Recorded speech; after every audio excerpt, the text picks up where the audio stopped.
Bom dia, minha gente.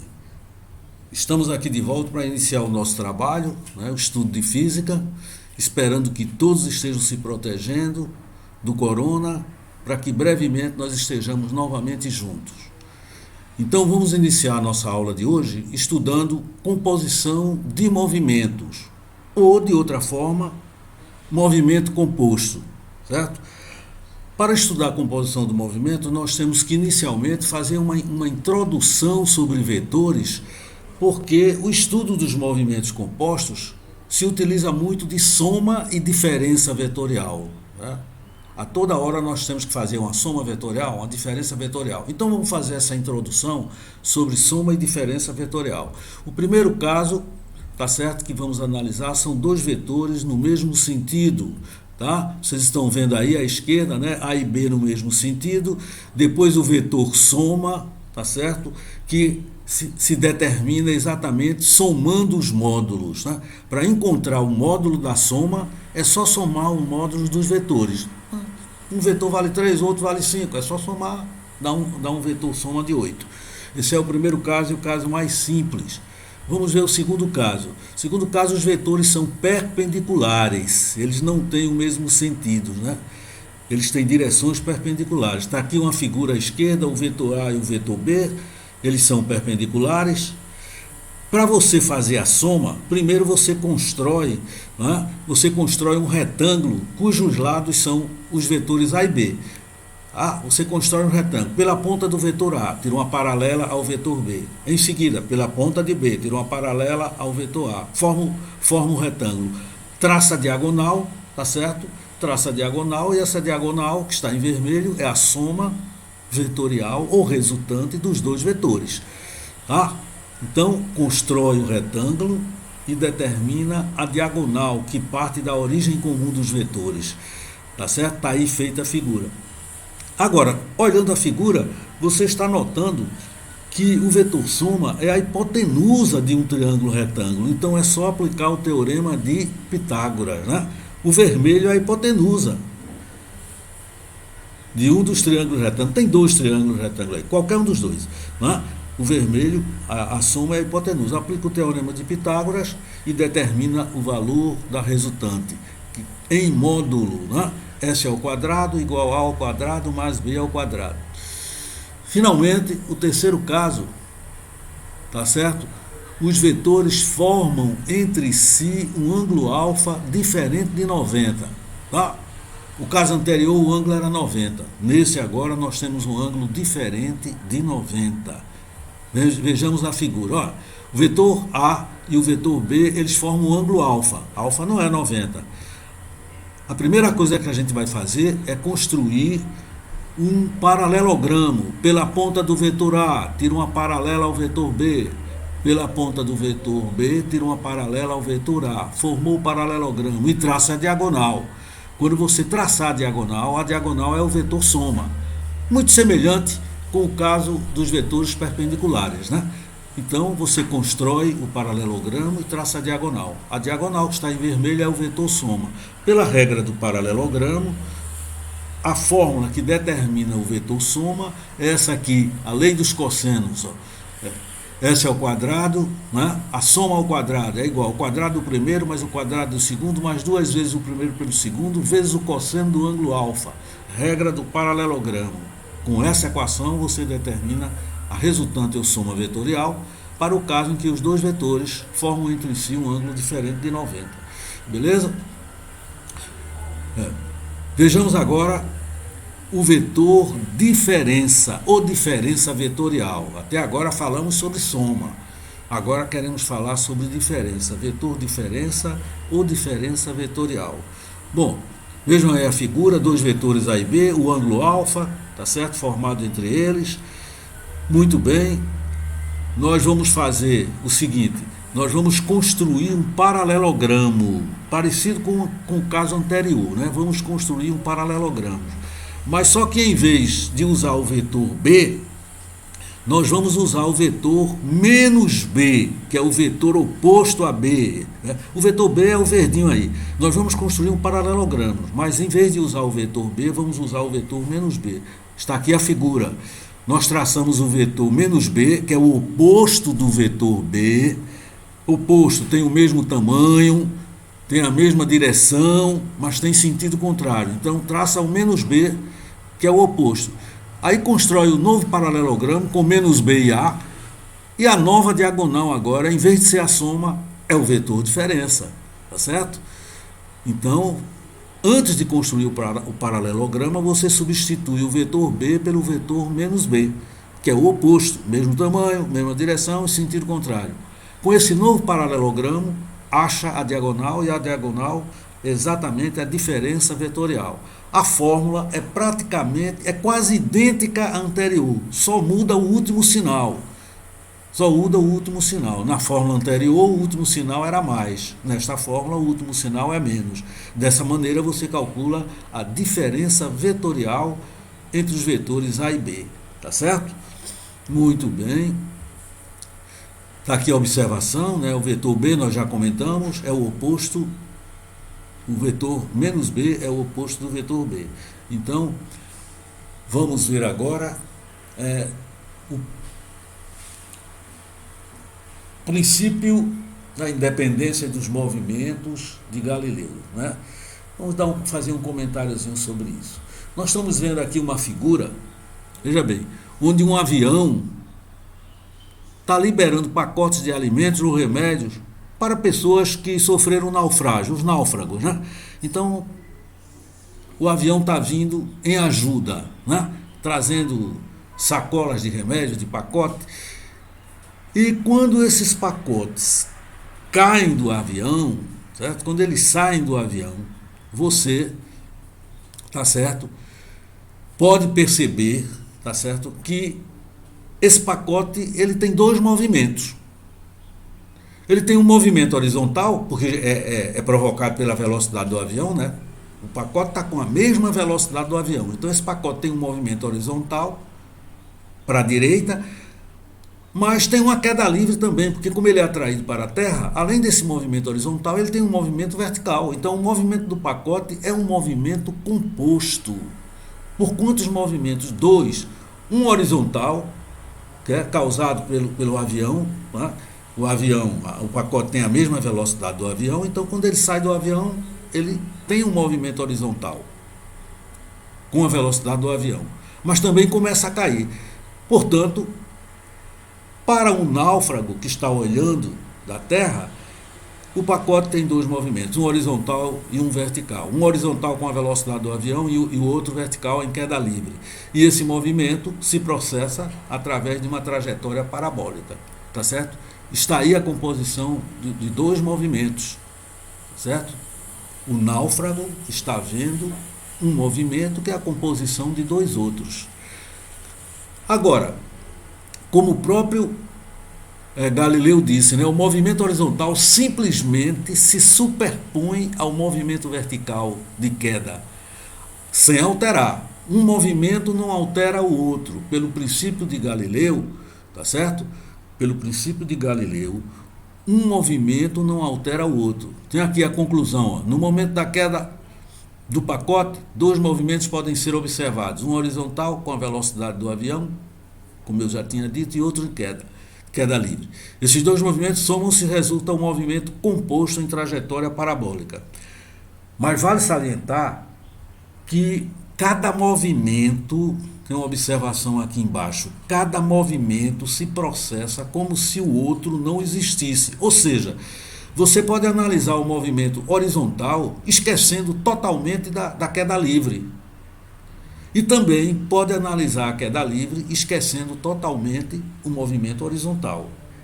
Eles se processam de maneira independente. Esse é o princípio de Galileu. Ok? Vamos dar um exemplo agora de um barco atravessando um rio com o eixo perpendicular às margens, né?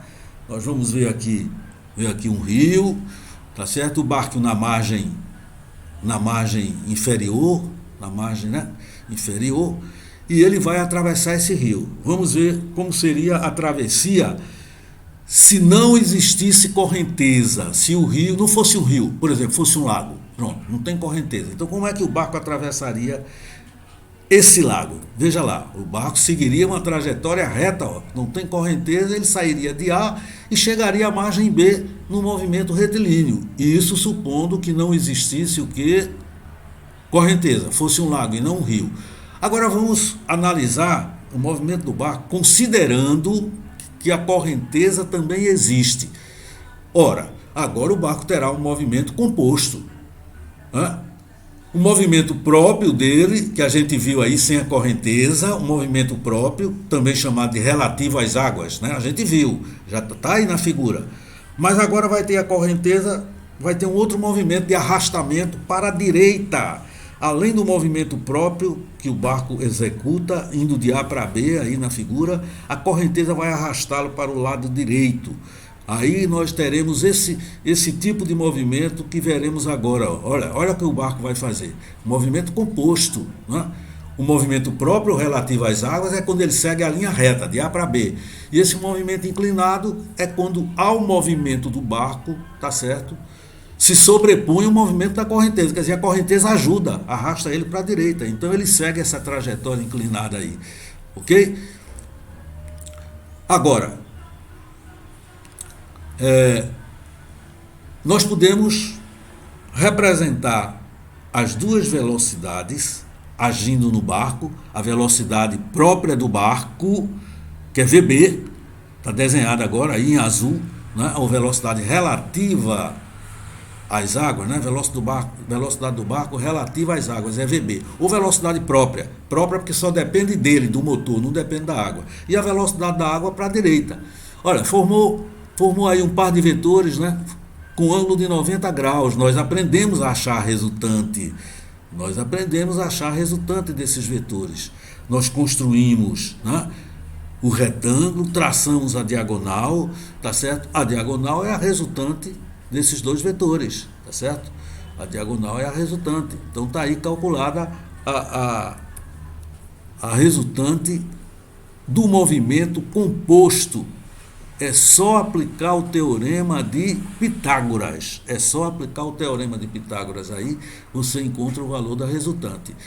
Agora, o tempo de travessia. É importante que a gente lembre que os movimentos são independentes. O movimento próprio do barco, que é essa linha reta de A para B, independe do movimento da água. Então, se você quiser calcular o tempo de travessia, você vai esquecer a água, faz de conta que não existe correnteza, tá? Faz de conta que não existe correnteza. Faz de conta que é um lago. Aí o barco vai em linha reta. Então ele vai percorrer uma distância que é exatamente a largura, né? A distância entre as margens, né?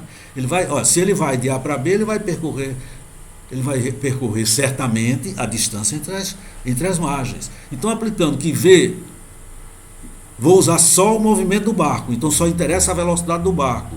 A água não contribui para a travessia, então vou usar só a velocidade do barco. Então, a velocidade do barco é ΔS sobre ΔT, tá? Tirando o valor de ΔT vai ser a distância entre as margens, que é L, tá certo? A distância entre as margens, que é L, dividido pela velocidade do barco, que é o que? VB. Pronto. Então, para calcular o tempo de travessia, você esquece o movimento da correnteza e considera só o movimento do barco. O tempo de travessia é a distância entre as margens, que eu chamei aí de L é a distância entre as margens, dividida pela velocidade do barco. Ou seja, você desconsiderou a correnteza. É como se o barco estivesse viajando, navegando em um lago e não em um rio. Tá certo? Isso vai ser importante nas soluções dos problemas. E aí nós vamos ver o primeiro exercício de hoje. Ele diz aí, um barco motorizado desce um rio, descer um rio é navegar a favor da correnteza, viu? Quando a gente usa essa expressão, descendo o rio, navegando em favor da correnteza. Então ele desce o rio, vai de um ponto A até um ponto B, percorrendo 36 quilômetros em 0,9 horas. Então o barco anda 36 quilômetros a favor da correnteza, tá? Em 0,9 horas. Em seguida, o barco faz um movimento Em seguida, esse mesmo barco sobe o rio, ou seja, ele está voltando. Subir o rio é navegar contra a correnteza. Ele já desceu, foi de A a B, agora ele quer voltar, né? Agora ele quer voltar de B até A. Então ele vai navegar contra a correnteza, tá certo? Vai gastar 1,2 horas, tá? 1,2 horas para voltar ao ponto A. Ele foi de A a B a favor da correnteza. Gastou 0,9 horas. Agora ele está retornando de B para A. Vai gastar mais tempo. Claro, está navegando contra a correnteza, é mais difícil. Certo? VA e VB são as velocidades do barco e da água. Ele quer que determine os valores dos módulos de VA e VB. Aliás, VB e VC, desculpe. VB e VC são as velocidades do barco e da correnteza, né? VB do barco, VC da correnteza. Então vamos lá. Vamos ver a solução. Olha, primeiro você tem, observando aí, o barco e a correnteza no mesmo sentido. Ó, tá vendo aí? Vamos voltar, vamos dar uma olhada de novo. Lá vai o barco e a correnteza para a direita, o barco também. Ó. Então a resultante aí vai ter que ser a soma. A gente viu na soma de dois vetores, né? Soma de dois vetores. No mesmo sentido a gente vai somar. Agora vamos ver, voltando. Ó, a correnteza da direita para a esquerda e o barco contra a correnteza. Olha aí, o movimento voltando. Aí o tempo aumentou. O tempo aumentou porque, né? Porque você está navegando contra a correnteza. Era de 0,9 horas, agora o tempo passou a ser 1,2. Né? Muito bem. Para resolver esse problema, nós vamos usar essa equação que está aqui, aquela antiga equaçãozinha, ΔS sobre ΔT, né? Equação da velocidade. Velocidade aí, o movimento é considerado uniforme, então vamos usar essa equação na ida uma vez e outra vez na volta. Então vamos lá. Descendo o rio, na ida, né? Vamos ver. Ó, a velocidade resultante, você já sabe que é a soma, no mesmo sentido é a soma. Tá? E o ΔS é 36 km e o tempo 0,9. Porque aí tem VB mais VC? Porque as duas velocidades estão no mesmo sentido. No mesmo sentido, somamos, tá? 36 dividido por 0,9 dá 40. Agora, movimento de volta, subindo o rio, contra a correnteza. Eu estou olhando lá na figura, ó, a velocidade do rio para a direita e a velocidade do barco para a esquerda em vermelho, tá vendo? Sentido contrário. Então, em vez de somar para achar a resultante, nós vamos diminuir, né? Vamos diminuir para achar a resultante, voltando à fórmula V igual a ΔS sobre ΔT. Só que o V agora não vai ser a soma, vai ser a diferença, né? Porque as velocidades estão em sentidos contrários. O deslocamento é o mesmo, 36, o tempo mudou, 1,2. Resultado, 3. Então, nós temos aí um sistema, ó, tem um sistema aí, ó. A primeira equação do sistema, VB mais VC igual a 40. A segunda, VB menos VC igual a 30. Né? VB menos VC igual a 30. Para resolver esse sistema, tem várias maneiras. A maneira mais simples é somar a equação de cima com a equação de baixo. Quando você somar, o VC vai eliminar, porque tem mais VC menos VC. Aí anula, dá zero. Quando você somar as duas, né? Aí o VC desaparece, aí fica 2VB igual a 70, tirando o valor de VB, 35. Substituindo esse valor de 35, tá certo? Em qualquer das equações acima, VB mais VC igual a 40, tá bom? Você vai encontrar que VC igual a 5 km por hora, indicando como resposta para a questão a letra A.